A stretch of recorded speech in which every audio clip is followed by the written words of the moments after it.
네, 안녕하세요. 네, 시험 보시느라 수고하셨습니다. 제가 생각했던 것보다 일단 시험 문제 수준은 조금 더 쉬운 것 같아요. 그리고 복잡한 계산 문제가 많이 없었기 때문에, 예, 여러분들이 이제 시간 압박이 그렇게 많이 없었을 거라고 생각됩니다. 우선 2022년도 국가직 시험 세무직을 보면은 예상대로 재무회계하고 원가회계, 정부회계가 다 출제가 됐고요. 원가회계 문제 숫자를 이제 저희가 살펴보면은 그렇게 많이 나오진 않았고 재무회계가 조금 더 나온 것 같아요. 그래서 정부회계는 2문제가 출제됐고 또 이론형 문제와 계산형 문제가 적절히 분배가 돼서 예년과 크게 다르지 않은 출제 경향을 보였고요.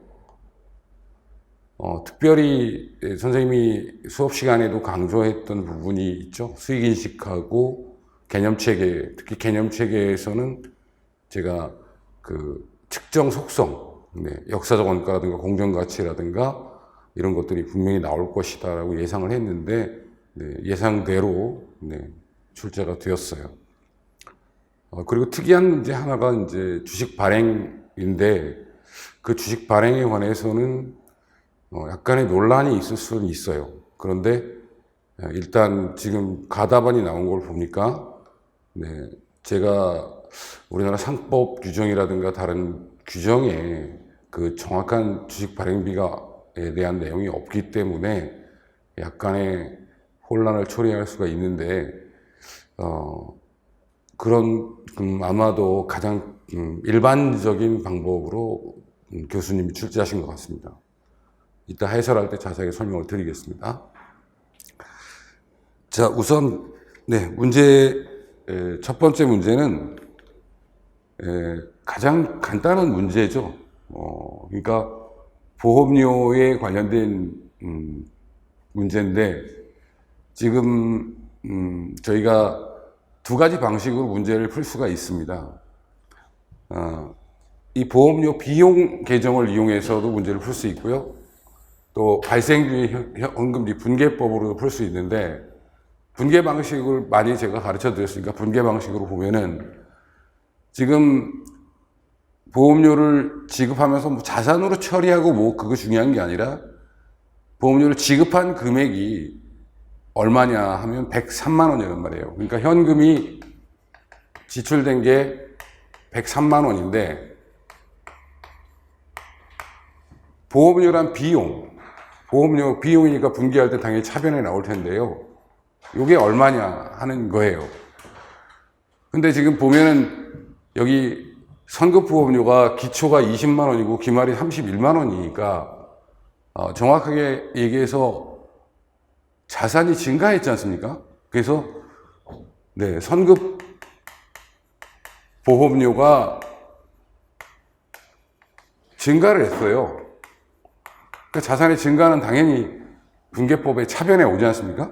그래서 11만 원을 여기에 적게 되면 대차를 일으켜주는 금액은 92만 원입니다. 92만 원. 그렇게 해서 이게 가장 아주 쉽게 분계법으로 문제의 답을 찾을 수가 있죠. 그래서 분계법으로 문제 푸는 게 1번 문제에 나와서 아마 저하고 같이 공부하신 여러분은 굉장히 1번 문제를 쉽게 풀 수 있었을 겁니다. 아주 간단하게 얘기해서 그냥 103만 원 놓고 11만 원, 92만 원 문제 푸는데 아주 쉽게 문제 풀 수 있고요. 이걸 보험료 계정으로 한번 보면은 보험료 계정으로 봤을 때는 일단 지급한 만큼 보험료가 생기는 거예요. 그 103만 원이고 전기 선급은 단기에 더해주는 비용에 더해주는 거니까 기초의 선급이 이쪽에 와서 20만 원이 적히고요. 기말의 선급보험료는 대변에 보험료 차감이죠. 31만 원. 따라서 집합손익 계정으로 대체될 금액은 92만 원이다. 이렇게 풀어야 됩니다. 둘 중에서 어느 쪽으로 풀어도 큰 문제는 없지만 그래도 분계로 푸는 게 익숙해진 여러분이라면 제 생각에는 위의 방식으로 문제를 풀었으면 좀 더 빠르게 문제의 정답에 접근할 수가 있었습니다. 자, 다음 문제 계속 설명드리겠습니다. 이 2번 문제는 저희가 지분 상품을 거래했다는 거죠. 그런데 당기 손익과 기타 포괄 손익으로 분류했을 때 옳지 않은 것은 그랬어요. 근데 너무나 잘 아시는 것처럼 이 기타 포괄 손익 공정가치점 금융자산 주식의 경우는 자 기타 포괄 손익 금융자산 중에 지분 상품은 특징이 있죠. 뭐가 안 된다는 게 특징입니다. 재분류가 안 되는 겁니다. 재분류가 불가능해요. 네, 그래서 이 특징을 알고 계신 분이라면 문제를 쉽게 풀었을 텐데요. 우선 지금 취득을 여기 보면 1,000원에 했어요. 그리고 수수료가 들었죠. 자, 기타 포괄 손익이라면 1,052 취득 원가고요. 기말 공정가치가 1,100원이면 50원의 기타 포괄 이익이 생기는 거죠. 그리고 처분했을 때, 자, 기타 포괄 손실이 생깁니다. 그래서, 20원의 기타 포괄 손실이 생기고 처분 손익이 없어요. 그러면 제가 기타 포괄 손익 금융자산이라고 일단 가정을 하고, 취득했을 때 회계 처리 보면, 금융자산이 1,050원이에요.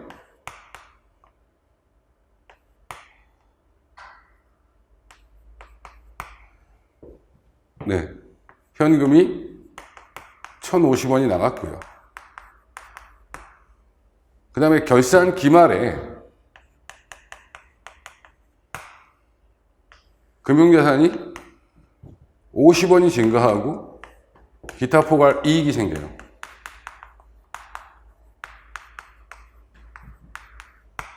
마지막 처분인데요. 처분할 때 현금을 저희가 1,080만 원을 받습니다. 1,080원을 받고, 자, 여러분 아시다시피 금융자산은 지금 1,100원이에요. 그리고 여기에 20원에 기타 포괄 이익이 취소된 거예요. 여기서 계산했던 50원의 이익. 이것이 회계 처리 결과입니다. 그래서 정답은 당기손익에서 나온 게 아니라 보기를 보시면 4번에 보실 때, 자, 기타 포괄 손익 공정가치점 금융자산 분류할 때 X2년도 기타 포괄 손익 누계액이 30이 감소한다 그랬는데 그렇지 않고 여기 보십시오. 얼마가 감소합니까? 20원이 감소합니다. 그래서 지금 이 문제의 답이 4번이 되는 그런 문제입니다. 그러면 2번도 보실까? 자, 보기 2번은 기타 포괄손익 공정가치점 금융자산 분류할 때 X1년도 기타 포괄손익 누계액이 50원이 증가한다. 여기 있습니다. 50원. 그래서 이제 기타 포괄손익 처분의 기타 포괄 이익이 즉 20원이 감소하는데 30원이 감소한다고 그랬으니까 잘못된 설명이었고요. 당기손익은 여러분 특징이, 자, 보시면, 당기손익이라고 했을 때는 이 금융자산 자체가 1,000원입니다. 1,000원. 당기손익이라고 하면 1,000원이 되고요. 이 50원은 비용으로 처리해요. 그러니까 1,000원이니까 1,100원까지 되려면 네, 100원의 네, 자산이 증가하고 단기 이익이 100원이 늘어나겠죠. 그런데 이제 처분에 있어서도 현금을 받았고 금융이 한 1,100원이니까 여기는 처분 손실이 생깁니다. 네, 20원이 생기죠. 네, 이게 단기 손익일 때의 네, 회계 처리입니다. 그럼 보기를 보시면 단기 손익 공정가치증 1번에서 X 1년도 단기 이익이 50원이 증가하는 이유는 여기 비용이 50원이 있고요. 여기 이익이 100원이 있어서 결국 50원만큼 단기 이익이 증가하게 되고요. 3번에 보면 X년도 처분했죠. 자, 처분 손실이 20원이 생기기 때문에 단기 이익이 20원 감소한다. 이렇게 해설이 됩니다. 그러니까 사실 문제는 네, 기타 포괄 손익 공정가치증 금융자산의 처분의 회계 처리를 이해했으면 네, 여러분들이 정답을 찾는데 큰 문제가 없었을 것이고 굳이 네, 분개를 하지 않아도 우리가 1,100원짜리가 1,080원에 팔렸다면 5가 감소해도 감소할 텐데 네, 차이는 30원이라는 게 말이 안 되죠. 그래서 네, 20원이 정답입니다. 4번이 정답이 됐고요. 다음 문제로 또 계속 가보겠습니다. 뭐 이건 워낙 저희가 강조했던 부분이고요. 자, 사채가 할인 발행됐습니다. 근데 총 이자 비용이에요. 총 이자 비용은 너무 잘 아시죠? 표시 이자의 합계에서 플러스 마이너스 발행 차금인데 지금 이 사채는 액면과 발행 조건을 보니까 할인 발행됐어요. 그러면 네, 사채 할인 발행 차금을 더해주면 되는 거예요. 네, 미리 이 정도는 준비가 돼 있어야죠. 따라서 100만 원에 3년이고요. 10%입니다. 그러면 30만 원이라고 우리가 쉽게 얘기를 할 수 있고 할인 발행 차금도 48,020원 48,020원이 되겠죠. 그래서 이 개념을 알고 계신 분이라면 그냥 바로 네, 보기 보자마자 네, 2번 348,020원이 문제의 정답인 것을 우리가 쉽게 확인할 수가 있었을 겁니다. 그래서 가장 쉬운 문제인데 미리 준비돼 있죠. 제가 푸는 방법도 분명히 말씀드렸고 저희 뭐 모의고사는 물론이고 네, 단원 집중 문풀에서도 이와 같은 문제는 뭐 아예 대비하고 있었고요. 사실 틀리면 너무나 억울하고 이게 틀리는 문제 그게 문제가 아니라 아예 얼마나 빨리 푸느냐 그게 성패입니다. 그래서 이런 문제는 10초 이상을 넘길 필요가 없은 그런 문제죠. 다음, 네, 예상한 문제입니다. 분명히 수익에서 나온데 저는 좀 어렵게 나오기를 바랬는데 저희 문풀에서 이미 다뤘던 부분인데요. 옳지 않은 것인데 자, 여기 제3자를 대신해서 회수한 금액을 포함한다고 이번에 아주 엄청난 거짓말 하고 있죠. 그래서 바로 네, 안 되죠. 판매세 같은 거 제3자를 대신해서 회수한 금액은 수익에서 제외하는 거예요. 그러니까 당연히 뭐 2번이 답이 될 것은 확실하고요. 네, 문제 저하고 같이 집중문풀 같이 보신 분은 그냥 바로 2번 답 쓰고 넘어갔을 겁니다. 네, 틀린 건데 바로 보입니다. 자, 1번 내용은 뭡니까?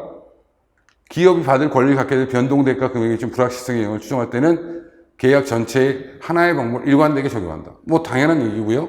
2번은 지금 틀렸으니까 답이고요. 다음 보기 보면 자, 거래액 산정에서 재환하고 현행 이전할 것이고 갱신되지 않을 것을 가정한다. 근데 당연한 거예요. 계약은 취소, 갱신, 변경될 것으로 가정하면 안 되죠. 또 변동금액이 있을 때는 네, 권리가 갖게 된 금액을 추정하는, 당연히 추정하는데 추정 방법이 두 가지가 있죠. 네, 무슨 방식? 가능성이 가장 높은 금액 또는 기대값 둘 중에 하나의 방법을 적용해서 추정합니다. 네, 수익인식이 나왔는데 네, 좀 제가 강조했던 부분은 아닌 너무 평이한 문제가 나왔습니다. 다음 문제입니다. 자, 요런 문제에서 이제 아리까리한 상태를 얘기하는데 재정운용표 얘기예요. 국가의 재정운용표. 자, 국가의 재정운용표. 재정운용표가 일단 이거부터 설명드리죠. 관서, 중앙 관서는 쭉 해서 프로그램 순원가가 나오고요. 관리, 운영비, 비배분 비용과 비배분 수익을 계산합니다. 더하는 거죠? 빼는 거예요. 그래서 재정 운영 순원가가 나오고, 자, 여기에 비교환 수익 등을 차감하면 재정 운영 결과가 나오는 겁니다. 자, 이렇게 돼 있어요. 그래서 구조를 설명드렸고, 첫 번째 보기 보면 재정운용표는 회계 기간 동안에 수행한 정책 또는 사업의 원가와 재정운영에 따른 원가의 회수 명세를 포함한 재정운용 결과를 나타내는 재무제표다. 문제가 없죠? 그 다음에 두 번째, 자, 지금 중앙 관서 기금의 재정운용표는 프로그램 순원가, 재정운용 순원가, 재정운용 결과로 구분해서 표시한다.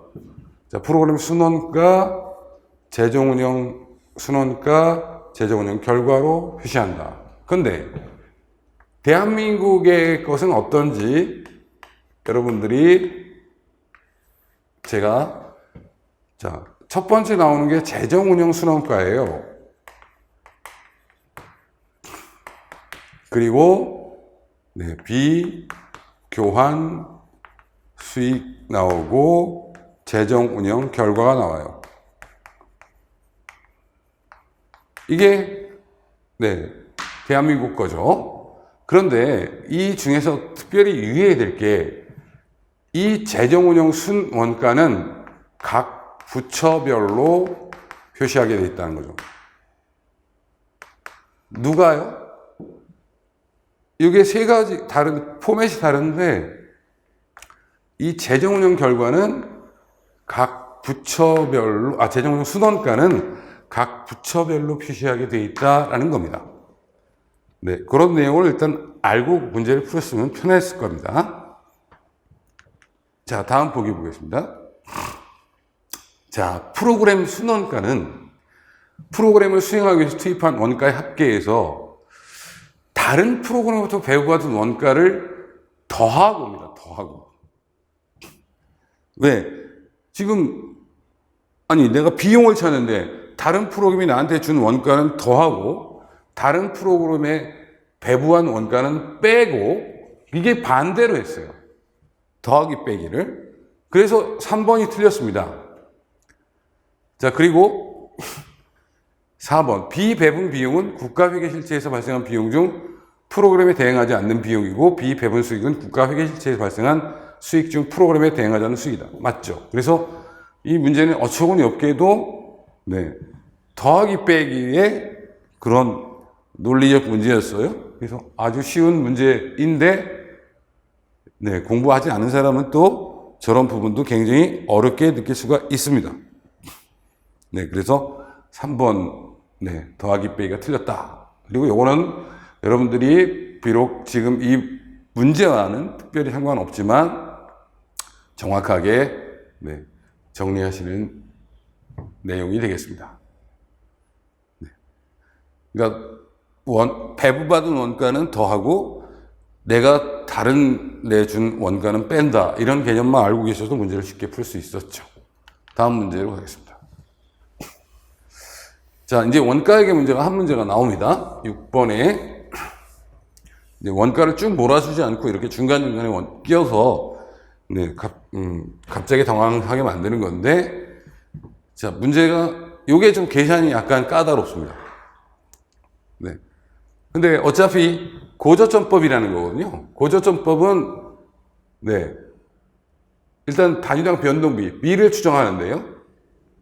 자, 원가 함수가 Y는 A 플러스 BX다. 이렇게 돼 있는 거예요. 여기서 잘 아시는 것처럼 A는 총 고정비를 얘기하는 거죠. 자, 이 B는 단위당 변동비입니다. 근데 고저점법은 먼저 이 B를 추정해내는 거예요. 그 다음에 A는 대입법으로 푸는데 어떻게 푸느냐? B가 여기서 조업도가 가장 높은 게 6,500이에요. 그리고 가장 작은 건 4,000이에요. 그리고 6,500의 세트, 4,000의 세트를 보시면, 자, 6,500은 28만 5천 원입니다.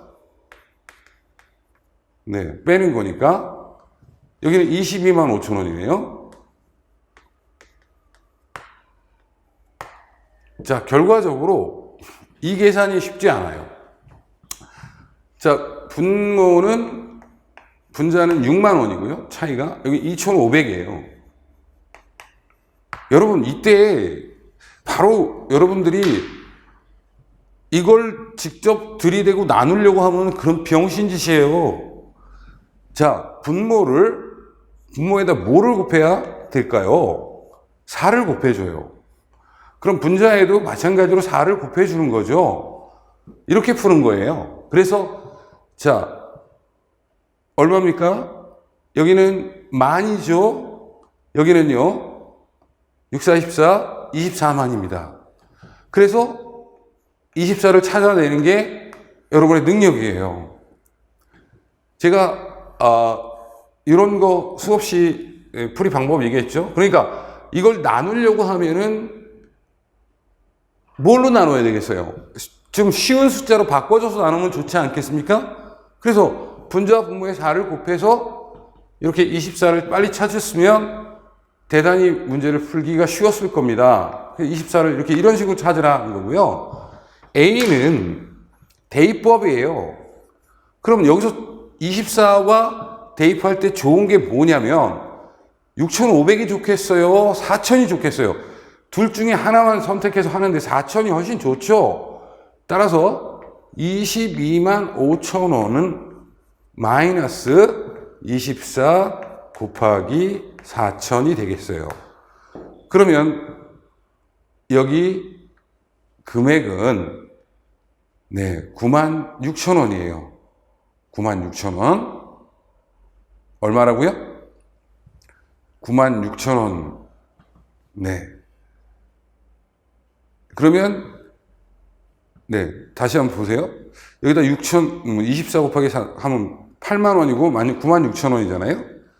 자, 96,000원을 뺀다. 결과적으로 무슨 얘기죠? 96,000원을 뺀다는 건 10만 원을 빼서 4,000원을 더해주면 되는 거예요. 10만 원 빼면 12만 5천 원이고 4,000원 더해주면 12만 9천 원이 나와요. 네, 이렇게 해서 네, 24 찾는 거, 요거 찾는 거, 네, 이렇게 선택을 잘했다면 이제 5,500시간이래요. 그러면 자, 12만 9천 원 고정비니까요. 플러스 24 곱하기 5,500 이렇게 되겠죠. 자, 이거 12만 원이고요. 자, 이것도 24 곱하기 5,500을 그냥 바를게요. 이거 얼마입니까? 네, 24 곱하기 만을 하면 24만 원인데 5,000이니까 절반 12만 원. 요거는 얼마일까요? 12,000원. 그럼 13만 2천 원이죠. 그래서 요 계산이 13만 2천 원으로 계산이 나옵니다. 그럼 두 개를 합하면요. 26만 1천 원이 되겠죠. 그죠? 네. 그래서 26만 1천 원. 그러니까 선생님이 각종 기법을 다 동원해서 문제를 풀어도 네, 계산 시간이 좀 걸리죠. 근데 이런 기법을 동원하지 않고 자기가 직접 나누고 곱했다면 상당한 시간을 소요했을 겁니다. 그래서 연산에 있어서 어떻게 하면 연산을 빨리 할 수 있느냐, 고주점법이 쉬운 문제인데 이렇게 숫자를 크게 줬어요. 24. 요게 문제였어요. 24가. 그래서 그렇게 쉬운 문제는 아닙니다. 시간 때문에요.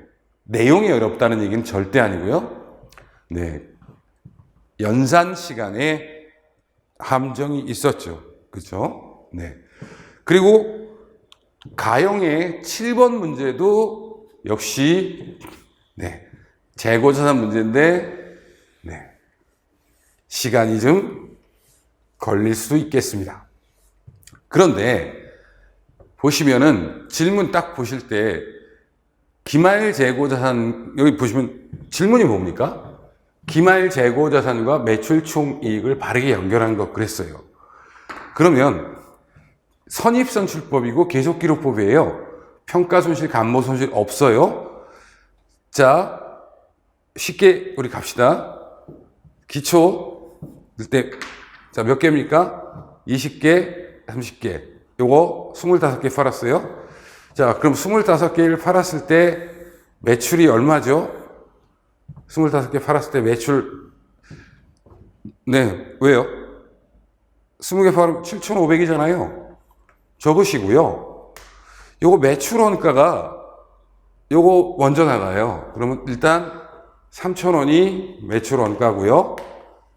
그 다음에 5개는 200원짜리니까 1,000원이에요. 이렇게, 이런 식으로. 그 다음에 20개를 샀고요. 25개를 팔아요. 그럼 요거부터 팔리죠? 그래서 이제 저희가 25개를 320원에 팝니다. 그럴 때도 여러분 25개 곱하기 320원 곱하면 이거 곱해야 되는데요. 이렇게 곱해서 매출을 찾아야 되지 않습니까? 저희가 어떻게 하는 게 좋겠어요? 4를 곱하세요. 그 다음에 여기 4를 나누세요. 그러면 100개죠. 이거는 80원이에요. 얼마예요? 8,000원이 되겠죠. 그러니까 어차피 25개 곱하기 320을 하는데 여기다가 4를 하나 더 곱해주고요. 여기 4를 나눠주면 되잖아요. 그러면 100개고 80원. 그래서 8,000원을 빨리 찾을 수 있고요. 그 다음에 이 25개는 지금 보시면 여기서 요 25개 200원짜리 그대로 팔리거든요. 5,000원이에요. 그래서 바로 25개 200원짜리. 그러면 이제 저희가 요게 8,000원입니다. 그래서 저희 보기에서 매출 총이익 잠깐만요. 저희가 이거 다시 볼게요.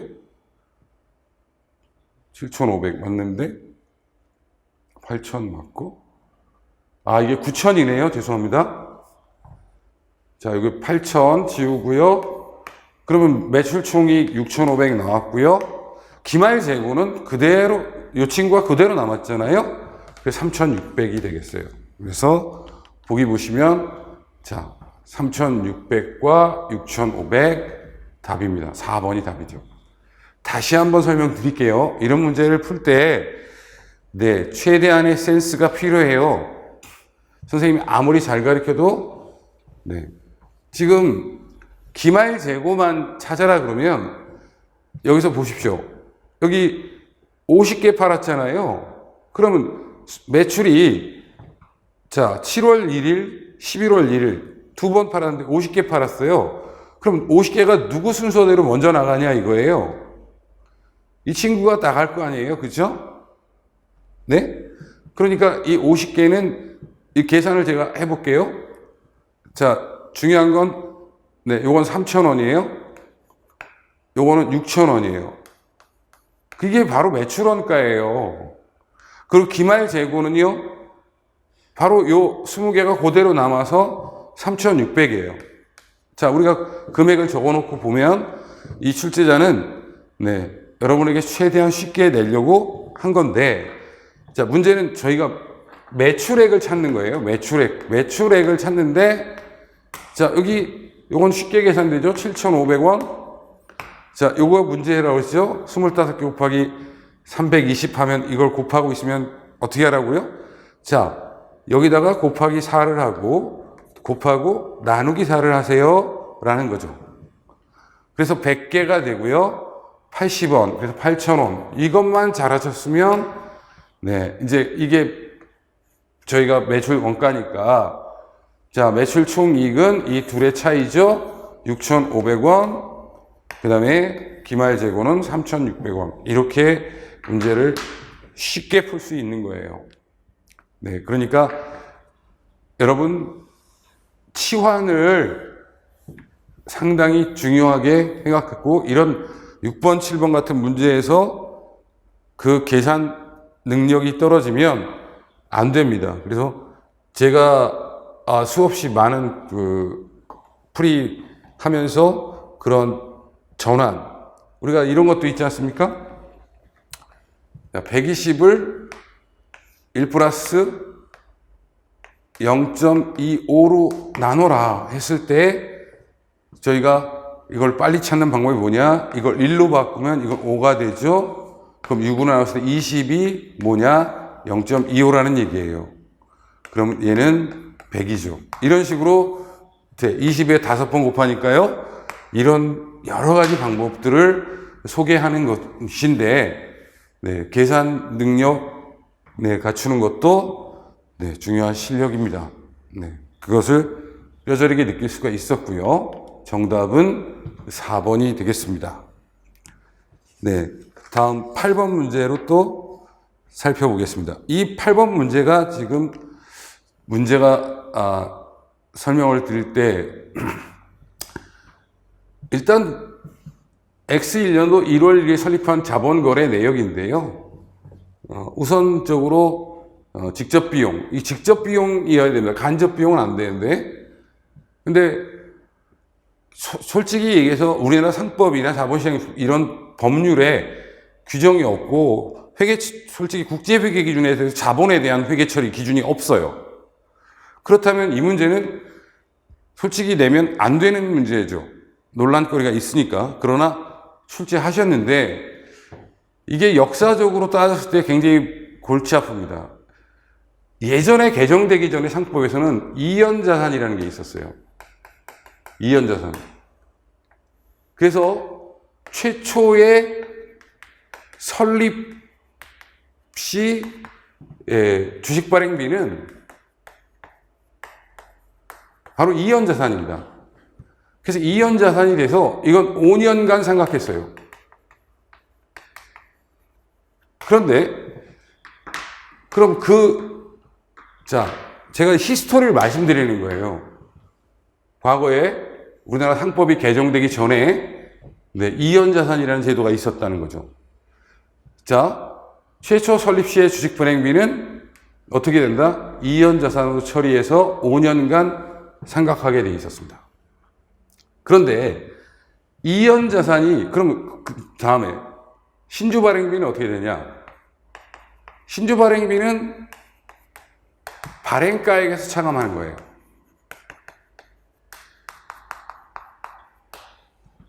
자, 이래서 문제가 없는데, 자, 이연자산이 이 제도가 폐지가 됩니다. 그럼 이 최초 설립에 대한 주식 발행비를 어떻게 처리하느냐 하는 문제는 아무도 몰라요. 물음표입니다. 그냥 폐지가 됐을 뿐이에요. 그러면 이 최초 설립의 주식 발행비에 대해서 두 가지 가능성이 있는데요. 자, 비용으로 처리할 수도 있고 발행가액에서 차감할 수도 있어요. 근데 그 규정이 명확하지가 않다는 겁니다. 모른다는 거예요. 어느 걸로 처리하는지를. 왜? 과거에는 달랐잖아요. 과거에 이연자산이라는 게 존재해서 5년간 상각했다는 역사적 히스토리가 있고, 그 최초 설립의 주식 발행비가 바로 이연자산이었는데 지금 폐지가 됨으로 해서 이것에 대해서 아무도 얘기할 수 없는 상태가 됐어요. 근데 마침 또 여기 1월 1일이고 설립한 날짜가 네, 되고 이게 바로 최초 주식 발행비가 직접 비용 700원. 이게 문제가 된 겁니다, 지금. 그래서 이 보기가 마침 또 거기에 대해서 언급을 합니다. 1월 1일 주식 발행 직접 비용을 비용으로 계산한다. 이게 지금 논란거리가 될 수도 있죠. 그래서 제 개인적인 견해는 이 문제는 정답을 두 가지로 2번도 정답이 될 가능성도 있고, 네, 4번도 정답이 될 가능성이 있는데, 왜 지금 모르는 상태 아닙니까? 그런데 가다바는 여러분 4번으로 정답이 나왔어요. 가다바는.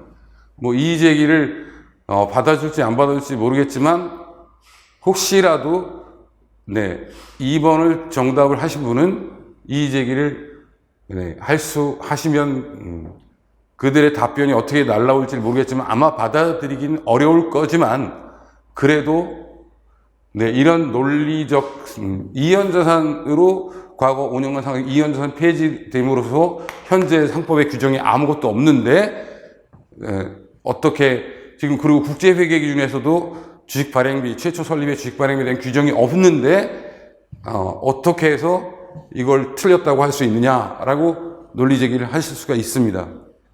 네, 그런 문제입니다, 지금 이게. 그래서 저도 좀, 보면서, 이거는 저도 자료 관련 상법이나 이런 데서 제가 혹시 개정된 걸 모르고 있나 그랬는데, 그 삭제가 됐고, 그거에 대한 추가적인 내용은 아직 제가 확인을 못했으니까, 현재는 없는 것 같습니다. 만약에 제가 잘못 알고 있다면, 뭐 문제가 되는데요. 자, 이런 문제입니다. 그래서, 지금, 다른 거는, 1번하고 3번은, 네, 말이 안 되죠. 왜냐면, 1월 1일에 현금이 700원이 나가는데 12만원 증가한다고 틀렸고요. 그 다음에 7월 1일 자본금이 9만원이 증가한다는데, 자본금 9만원이 증가할 수가 없죠. 왜냐면 7월 1일 날은, 네, 자본금은 천주 액면에서 10만원이 증가하게 되어 있습니다.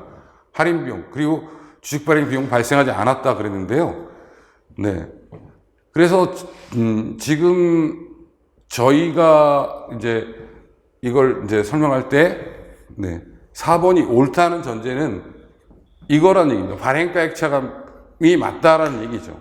그래서 저희 교재도 지금 네, 이걸 저도 초미의 관심사입니다. 이 문제가 어떻게 될지.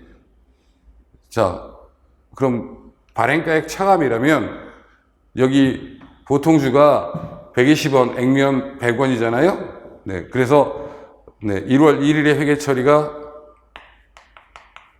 자, 현금을 받은 금액이 네, 12만 원이 아니라 11만 9,300원입니다. 그리고 자본금은 얼마가 나오냐 하면 자본금 같은 경우에는 네, 10만 원이죠. 그래서 19,300원에 주식 발행 초과금이 나오겠고요. 그 다음에 할인 발행하는데 이 7월 1일 할인 발행은 지금 현금이 네, 9만 원을 받게 됩니다. 9,000원, 90원이 9만 원을 받죠. 근데 자본금은 10만 원이에요. 그래서 여기 주초금이 네, 10,000원이 여기에 가서 없어집니다. 그럼 주초금은 여기서 19,300원이 생겼고 여기 10,000원이 없어져서 구초금 9,300원이 남아있는 이 보기 4번이 네, 맞다는 얘기인데요. 네, 4번도 제가 생각할 때 4번도 답이 될 수 있고요. 만약에 이걸 비용으로 계산한다면 이거는 네, 또 틀릴 수도 있고요. 그래서 이 부분에 대해서는 제가 지금 여러분에게 설명하지만 일단 가다바는 4번으로 나왔지만 이 이연자산 폐지로 인한 최초 설립의 주식 발행비에 대한 회계 처리가 명확한 규정이 없는데 이런 문제를 출제해서 약간의 논란거리가 될 수 있는 그런 문제고 이의제기거리가 충분히 된다고 저는 개인적으로 생각합니다. 네. 그리고 그 근거는 지금 선생님이 설명한 것처럼 네, 이연 자산이 삭제돼서 최초 설립의 주식 발행에 대한 후회 처리가 명확하지 않으므로 비용으로 처리할 수도 있고 발행가액 차감한다 하는 건데 네, 지금 일반 제가 회계에 관련된 네, 다른 기본서를 좀 더 확인해 봐야 되겠지만 네, 약간의 의문이 드는 그런 문제였습니다. 네, 어쨌든 정답은 4번으로 지금 가다반이 발표가 되었군요. 네. 다음 9번 문제 계속해서 설명드리겠습니다. 자, 기계장치를 8만 원에 내용수 5년 연수학계법으로 취득했고, 네, 정확히 네, 4만 원에 처분했을 때 장부금액과 처분손익이 어떻게 되느냐? 그럼 연수학계법이라는 것은 여러분 잘 아시다시피 지금 X1년도 10월 1일이죠. 그리고 처분한 날짜는 X3년도 3월 31일입니다. 그럼 이 기간이 X2년도 10월 1일까지가 어떤 구간이죠? 네, 5년이니까 15분의 5의 구간입니다. 그리고 이 구간은 15분의 4의 2분의 1이죠. 네. 결과적으로 빨리 계산하시는 분이라면 이런 계산이 섰다면 네, 8만 원 마이너스 5천 원 이 금액을 15분의 5 플러스 2, 7을 생각한다. 이렇게 쉽게 생각할 수 있고요. 자, 요거 7만 5천 원과 요 15는 약분이 됩니다. 네, 그 약분이 되게 중요한데요. 결과적으로 쉽게 얘기해서 이렇게 되는 거죠. 15가 뭐냐? 그럼 예를 들어서 5천 원으로 약분이 돼요. 5천 원 곱하기 7이 돼서 3만 5천 원을 생각한 것이고요. 자, 현재 장부가액은 그래서 4만 5천 원이라는 것이 되겠고요. 따라서 4만 원에 팔았기 때문에 결과적으로 처분 손실이 5천 원이 발생했다. 이렇게 문제를 푸는 문제입니다. 네. 풀이가 여러분이 제가 푸는 거하고 여러분 푸는 거하고는 아무래도 제가 푸는 게 적게 적겠죠? 네. 그래서 지금 장부 금액은 얼마냐? 네. 4만 5천 원이고 장부입니다. 처분은 얼마 했나요? 4만 원. 처분 손익은 네, 5천 원 손실. 그래서 정답은 3번이 되겠습니다. 네. 비교적 네, 어렵지 않은 문제라고 보시죠. 이것만 잘 보십시오. 요 구간 15분의 5, 1년. 자, 2차 년도의 절반이니까 15분의 2가 되겠죠. 그래서 8만 원, 5천 이렇게 빨리 계산하시는데 또 요 약분이 되죠. 5천 원입니다. 3만 5천 원 이런 식으로 문제를 풀면 네, 쉽게 해결을 하실 수가 있는 그런 문제였다 이렇게 보여집니다. 네, 10번 문제입니다. 자, 정부 보조금 얘기가 나왔죠? 20만 원을 받았네요. 기계장치 잔존가치가 또 있네요. 그럼 결과적으로 항상 쉽게 얘기해서 110만 원이다. 근데 네가 얼마가 되냐? 네, 10만 원이 된다. 이거예요. 그러면 4년이잖아요. 자, 그걸 정확히 얘기해서 2년 뒤에 팔잖아요. 그럼 얼마냐 하는 겁니다. 정확히 1년에 25만 원씩 내려가잖아요. 그럼 25만 원씩. 네, 그럼 50만 원 빼면 얼마겠습니까? 이게 60만 원이에요. 네, 100만 원이 떨어뜨렸네. 뭐 이거 눈으로 금방 얘기할 수 있고 70만 원에 처분했으면 처분 이익 10만 원이죠. 바로. 그러니까 제가 그림으로 풀어내는 건 이미지를 빨리빨리 형상화시켜 내는 그런 방법입니다. 그래서 괜히 선생님이 그림 그립시다 하는 거 아니에요. 네. 얼마나 간단합니까? 네. 25만 원이면 2년이면 50만 원 빼면, 네, 60만 원, 70만 원, 10만 원의 처분 이익. 근데 얼마 걸릴까요? 네, 2, 30초밖에 안 걸리겠죠? 네. 네, 그래서 쉬운 문제였고요. 그 다음 재평가 문제가 나왔어요. 네. 자, 최초 옳지 않은 건데요. 재평가, 이론 문제가 나온 건데요. 네. 1번 보기 보면, 최초 인식 후에 공정가치를 신뢰성 있게 측정할 수 있는 유형자산은 재평가 1의 공정가치에서 이후의 감가상각과 손상상수 누계액을 차감한 재평가 금액을 장부금액으로 한다.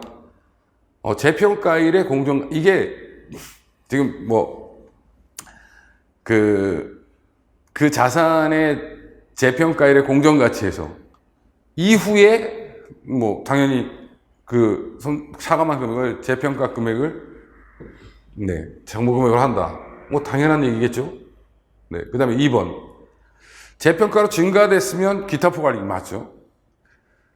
네, 그리고 이전에 당기손익으로 인식한 재평가 감소액이 있다면 그 금액을 한도로 단기 이익으로 처리하죠. 제가 토지 가지고 많이 하잖아요. 이렇게 해서 네, 120이 됐다. 그 다음에 네, 70이 된다. 그럼 어떻게 해요? 이건 기타 포괄 이익. 요건 기타 포괄 이익의 감소, 요거 단기 손실. 단기 손실은 얼마다? 30원이다. 이런 거 했고요. 그 다음에 이런 경우도 했죠. 100원인데 자, 80원이 돼요. 그러다가 네, 120원이 돼요. 그러면 이건 단기 손실이잖아요. 20.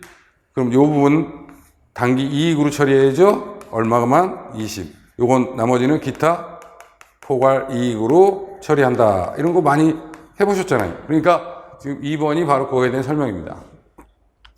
3번은 자산이 재평가 감소된 경우 감소액은 기타 포괄 손실을 한다?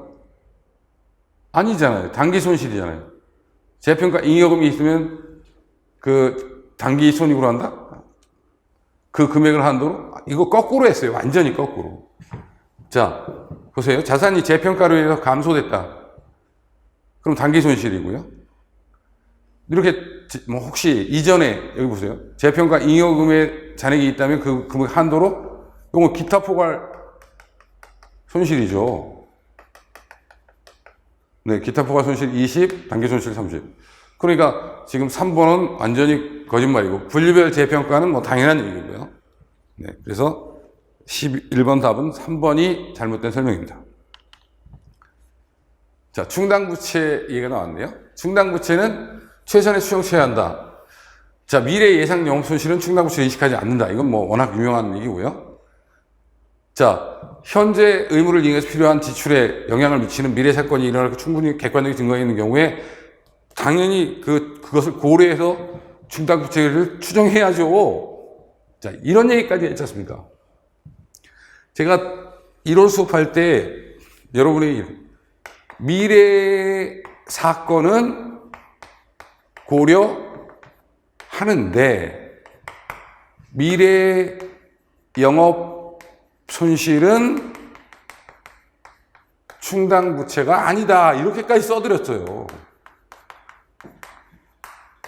그러니까 지금 이 문제에서 자, 미래에 발생할 수 있는 사건을 충분히 고려해서 해야 되는 거잖아요. 이렇게까지 제가 미래자 2개 있는데 이게 이렇게 다르다까지 설명을 해드렸는데 이런 문제 틀리신다면 저한테 배우신 분이 아니죠. 네. 그래서 선생님이 제가 교만한 건 아닌데 정말 자신 있게 말씀드릴 수 있는 거는 지나간 선택 과목의 10년 동안에 나의 그 내공과 노력이 헛되지 않았구나라는 걸 이번 시험에서 다시 한번 느꼈는데 좀 안타까운 것은 네, 저희는 광고를 거의 안 하기 때문에 수험생들이 누가 실력 있는 선생이고 누가 또 정확하게 그 핵심을 찝어내는지를 판단을 못해서 네, 한마디로 저는 세무직을 사랑하고 회계학을 사랑하는데 불량식품을 먹는 수험생들이 많을까봐 굉장히 걱정입니다. 근데 어쨌거나 시간이 해결해 줄 거라고 생각하지만 그래도 제가 내용연수가 얼마 안 남았기 때문에 저도 그렇게 오래 하고 싶지 않거든요. 뭐 제가 5년, 10년 할 것 같으면 모르겠는데 그렇게 오래 안 할 텐데 내가 여러분에게 저도 먹고 살아야 되잖아요. 그러니까 이게 수입이 안 된다면 제가 다른 생각을 해야 되거든요. 시골에 가서 농사를 짓든가 해야 되니까. 그리고 저도 이제 50이 훌쩍 넘어서 시간이 많이 됐고요. 또 언제까지 꼭 이렇게 여러분을 만날 수 있을까 모르겠는데 저도 제 다른 거 버킷리스트 같은 거 해보고 싶은 거 많잖아요. 그러니까 현역에서 은퇴할 날이 얼마 안 남았는데 진짜 그게 좀 안타까워요. 그래서 열심히 건강을 위해서 산에도 다니고 또 뇌가 계속 빨리빨리 돌아갈 수 있도록 술도 줄이고 하고 있는데 담배는 한 5년 끊었다가 최근에 또 다시 스트레스 때문에 또 피게 됩니다. 담배를 끊는 것도 상당히 중요한데 저도 한 5년 끊어봤어요. 근데 5년 끊는 그 결정적인 게 바로 산에 가서 담배를 안 핀다 이거였어요. 근데 산에 7시간, 8시간 있으니까 니코틴이 완전히 해독이 되어버려요. 그러니까 내려와서도 안 피워도 되지 이렇게 되더라고요. 근데 지금은 하루에 한 반갑 정도 피는 것 같습니다. 될 수 있는 한 여러분들은 모르셔서 그런데 솔직히 담배 피는 시간도 아깝잖아요. 우리가 공부하는 학생들은. 그래서 줄이세요. 끊으라고는 못하겠고 조금씩 줄이시면 좋아집니다. 자, 다음 문제가 뭘까요? 현재 가치 평가는 당연한 거고요. 그래서 13번 문제로 가보겠습니다. 자, 수정분계 얘기인데요. 당기순이익에 어떤 영향을 미치느냐 그랬어요. 근데 첫 번째 이거는 뭐 T자로 푼다고 제가 말씀드렸죠. 두 가지 방식이 있죠. 우선 비용으로 처리하는 방식, 수익 비용으로 해볼게요. 7월 1일 12만 원 현금으로 지급하고 전액 선급보험료로 처리했죠. 그럼 여기 보험료가 새로 생겨야죠. 이걸 누락했으니까. 누락된 수정분계. 그럼 자, 보세요. 얼마? 6만 원이에요. 그리고 자, 엑셀도 자산으로 20만 원 중에 12월을 보유는 10만 원인데 그걸 누락했으면 소모품 B가 생겼어야죠. 얼마 생겨야 돼요? 10만 원. 그 다음에 임대하고 24만 원 받았잖아요. 3월 1일 날 수익으로 처리했어요. 근데 요건 아니죠. 임대료를 취소해줘야 돼요. 임대료가 얼마가 취소되냐? 2달치. 4만 원이죠.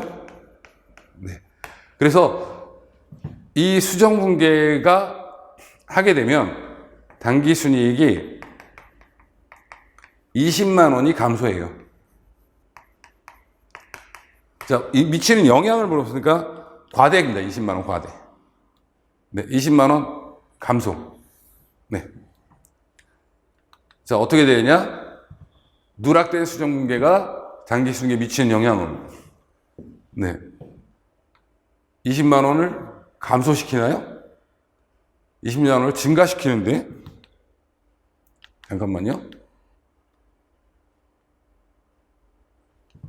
답은 어차피 20만 원이라는 숫자가 나오는 건 4번밖에 없어가지고, 누락된 수정분계를 했다면, 이것도 좀 표현이 애매한데요.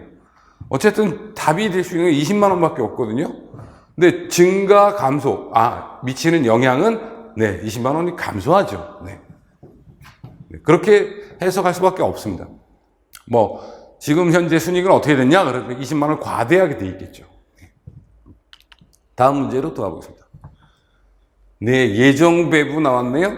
정상원가 계산 14번 문제입니다. 자, 두 문제째 원가 문제가 나왔습니다. 자, 일단 너무나 쉬운 문제죠. 제가 T자를 그려서 많이 설명을 드리는데 이게 제조간접비 계정이라고 하면 했을 때 여기는 실제 금액이 적히죠. 자, 실제 금액은 얼마냐 그러면 12만 원이거든요. 그리고 여기 예정 배부예요. 예정 배부는 예정 배부율에 실제 조업도를 쓰는 거죠. 그럼 지금 예정 배부율은 예산 나누니까 13입니다. 13이고요. 실제 노동시간은 9,000이에요. 그래서 9만 원하고 3, 9, 27, 27,000원. 그래서 11만 7,000원이죠. 그러면 지금은 과소배부 3,000이 되겠습니다. 아주 평이하게 문제를 풀 수 있는 1번 정답이 되는 문제입니다. 과소배부 3,000. 1번이 답이 되겠죠. 자, 다음 문제입니다.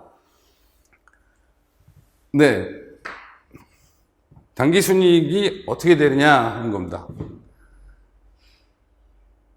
자, 예상했던 문제고 이런 거잖아요. 수정 전에 순이익이 지금 현재 4만 원이다. 이런 얘기예요. 그런데 지금 미수이자는 수익이 발생하는 거예요. 수익이 증가합니다. 얼마? 10,000원. 선수수익의 실현도 수익이 증가합니다. 4만 원. 매출채권 회수와 매입 채무 상환은 전혀 상관없고요. 이거 비용입니다. 마지막 미지급 이자 3,000원. 비용 3,000원이 생겨요. 그러면 저희가 봤을 때 자, 여기 5만 원이죠? 여기는요. 3,000원이죠? 그러면 47,000원의 순이익이 증가합니다. 따라서 수정 후 순이익은 87,000원이 답이 되겠죠. 이건 예상했던 거고, 이런 문제가 분명히 출제가 될 거라고 했으니까, 여러분이 큰 어려움 없이 문제를 푸실 수가 있을 거예요. 요 두 개가 교환 거래죠. 이거는 전혀 순이익과 상관이 없는 거래요. 자, 선수의 실현 미수 충분히 설명을 드렸으니까 어렵지 않을 겁니다. 다음 문제로 또 가봅니다. 16번 문제네요. 자, 여기도 아까 제가 말씀드린 것처럼 재정운용표, 지방자치단체 재정운용표인데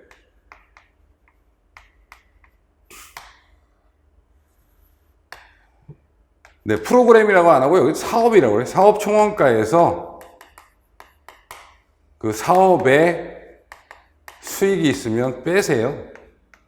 그럼 사업 순원가가 나오고요. 여기 똑같습니다. 관리 운영비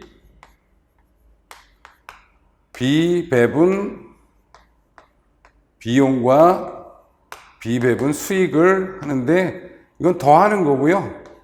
이건 빼는 거고요. 그러면 재정운용 순원가가 나오고 자, 질문이 뭔가요? 좀 질문부터 보겠습니다. 재정운용 결과 순원가. 그 다음에 일반 수익이라는 게 있죠.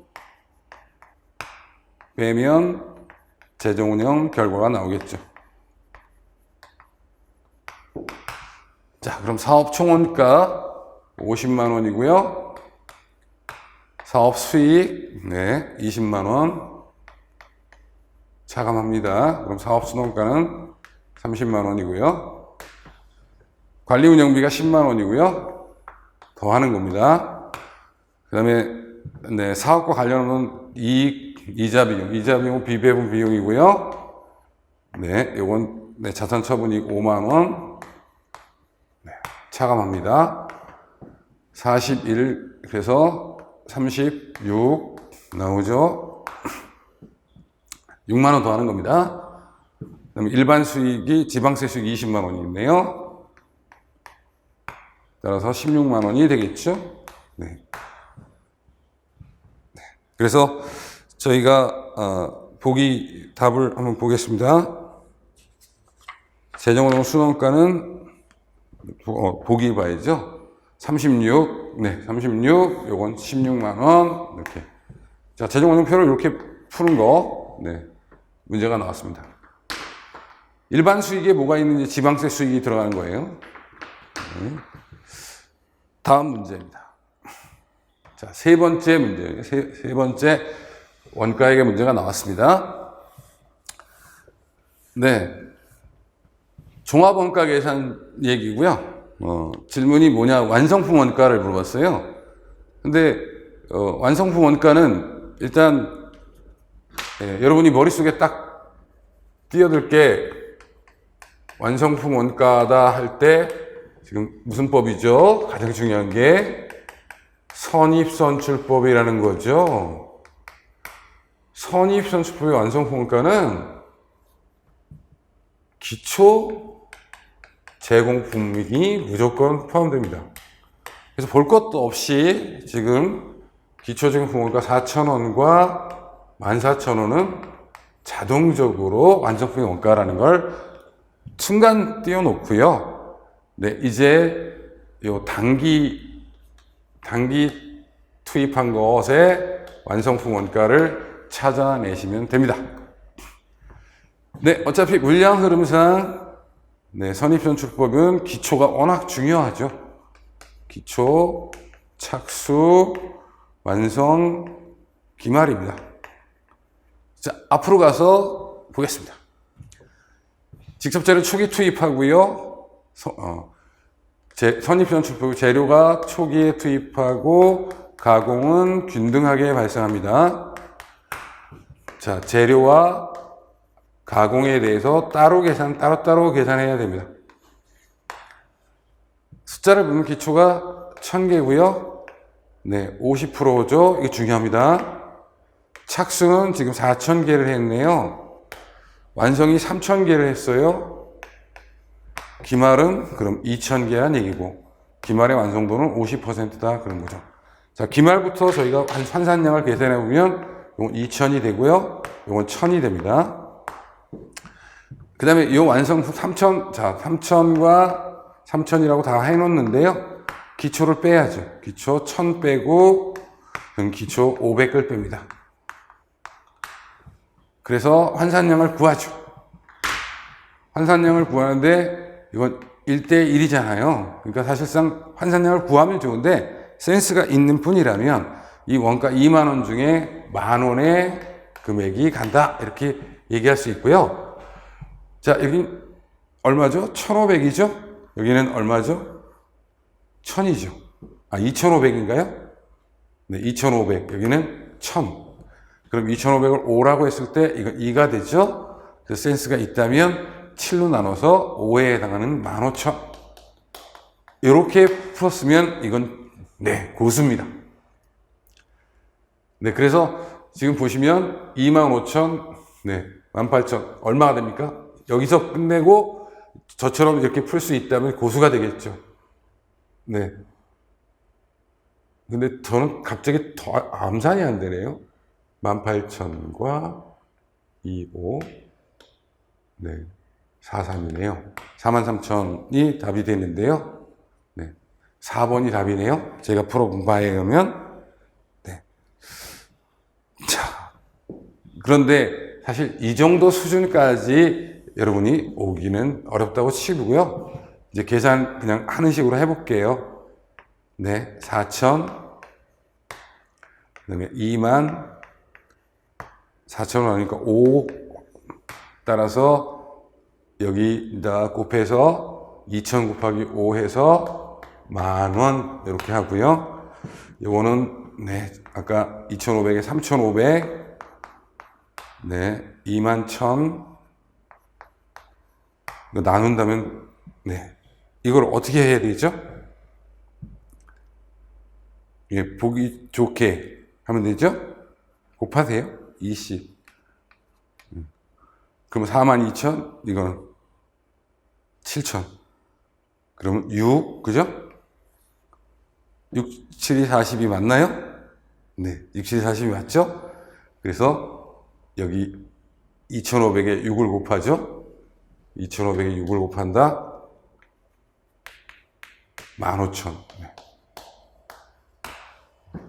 이렇게 해서 답을 내주면 그래도 43,000원입니다. 어떻게 풀어도. 네. 네, 다음 문제 가보겠습니다. 네, 18번 문제입니다.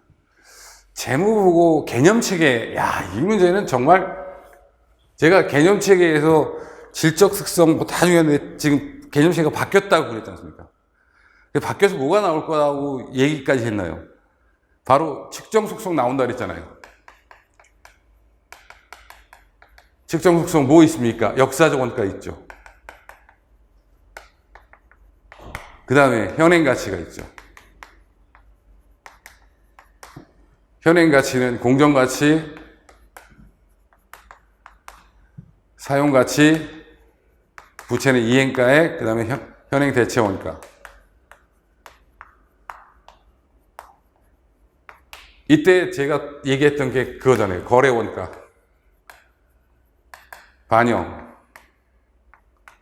반영하고 안 하고 반영하고 심지어 요번 요거는 세모라고 그랬죠, 제가. 왜 세모예요? 처분의 거래 원가는 반영해요. 그런데 지금 현재의 거래 원가는 반영하지 않기 때문에 이렇게까지 설명했죠. 그런데 마침 여기 3번에 보면 공정가치는 부채를 이전 발생시키거나 인수할 때 발생하는 거래 원가를 인해 감소하며 부채 이전 결제 때문에 거래 원가를 반영한다.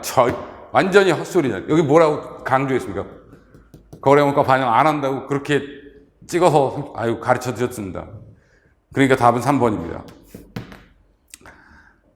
그리고 현행 원가는 어떻게 된다고 그랬어요? 현행 대체 원가는 특정일의 거래 원가를 반영한다. 맞잖아요. 그 다음에 기업 특유의 가정이다. 이건 뭐 당연한 거고요. 역사적 원가는 당연히 거래 원가를 포함한다. 그거고요. 그래서 이건 결과적으로 거래 원가 얘기예요. 지금 다 거래 원가 하고 있으니까 거래 원가 얘기다. 그럼 선생님이 한 가지 얘기해 줬잖아요. 공정가치. 근데 이게 어려워요. 사실 사용가치나 이행가 얘기. 그래서 그 부분까지 저희가 모의고사에서 제가 구행가에서 문제를 만들어서 보여드렸고요. 집중문풀에서도 이미 회계사 시험에서 이 문제가 출제됐기 때문에 이건 틀리시면 정말 저한테 수업 들어줄 분 아닙니다. 최소한 이 문제만큼은 저희 수험생이라면 맞췄을 겁니다.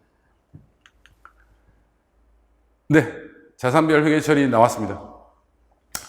요게 의외로 이 자산별 회계 처리 문제가 여러분에게 좀 까다로운 문제라고도 보여질 수도 있어요.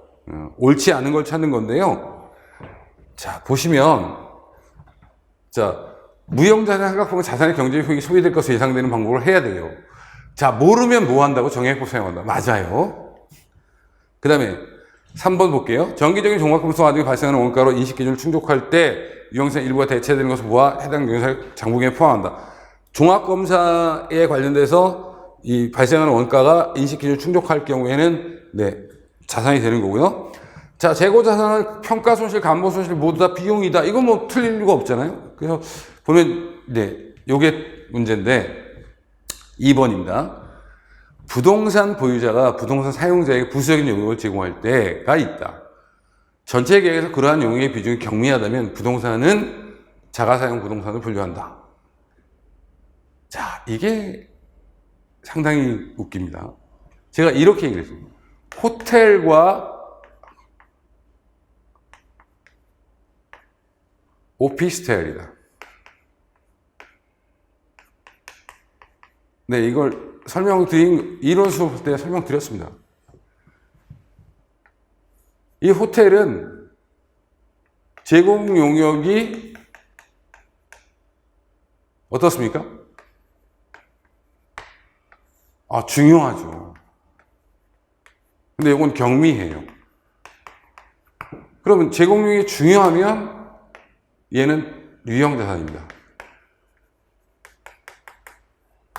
즉 자가사용 부동산. 이건 투자 부동산입니다. 근데 지금 여기는 뭐라고 설명하고 있습니다. 부동산 보유자가 부동산 사용자에게 부수적인 용역을 제공할 때 전체 계획에서 그런 용역이 경미할 때 그 부동산은 투자 부동산으로 분류한다가 돼야 되는데 지금 유형자산이라고 하고 있잖아요. 네, 그래서 틀립니다. 네, 이건 투자 부동산입니다. 투자 부동산. 네, 그래서 이 부분은 여러분이 좀 수업을 들었어도 혹시 이런 문제에서 네, 상당히 애로사항이 있을 수 있는데요.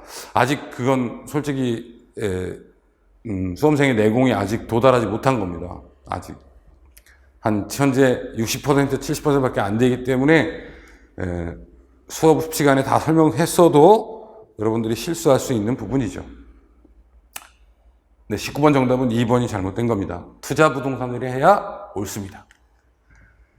네, 20번입니다. 3대2 비율로 연산품 결합원가 어쩌고 저쩌고 얘기하고 있습니다. 40원, 연산품 B는 60원입니다.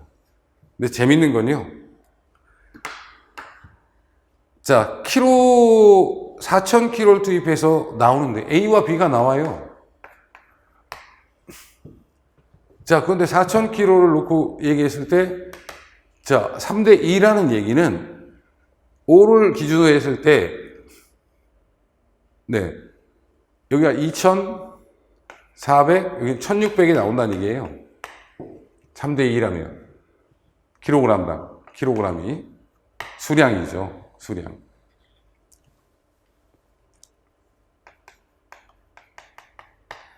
근데 판매 가치가, 판매 단가가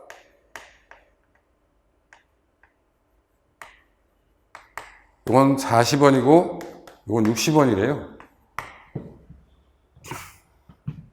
네. 그러면 네, 96,000원인가요? 이건 얼마입니까? 96,000원이에요. 판매 가치가. 분리점에서의 판매 가치가. 그럼 결합원가는 어떻게 나눠야 되나요? 결합원가는 50만 원인데요.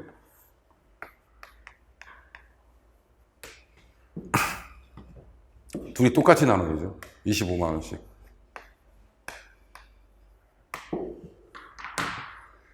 자, B에게 얼마의 결합원가가 오냐 그랬습니다. 정답은 1번 25만 원. 네, 이게 희한하게 뭐 해도 똑같이 되죠. 네. 그래서 뭐 네, 원가 문제가 지금 보니까 제가 원가 문제가 4개가 나왔어요. 예. 그 다음에 정부에게 문제가 2문제. 그래서 원가 문제도 원가액의 문제를 보면은 네, 어려운 문제가 별로 없어요. 근데 시간이 좀 걸리는 문제고요. 정부에게 문제는 네, 계산도 해야 되고 그래서 전반적으로 선생님이 보면은 쉽죠, 문제가. 네, 여러분이 봤을 때도 그 열심히 하신 분이라면 그렇게까지 어려움은 못 느꼈을 거고 함정이 특별히 없었습니다. 네. 그래서 제 수업을 무난히 따라 주셨다면 고득점을 하지 않았을까 기대를 하는데 여러분 공부 기간이 굉장히 짧지 않습니까? 지금 네, 필수가 된 지가 바로 필수되고 나서 공부했다면 그래서 다소 서투르게 문제를 푸셔서 걱정거리도 생길 수 있지만 걱정하지 마시고요. 지방직도 이번에 보니까 많이 뽑더라고요. 제가 누누이 말씀드렸죠. 끝난 건 잊어라. 네, 그리고 바로 리스타트 하십시오. 마음에 가지고 있어봐야 이미 떠나간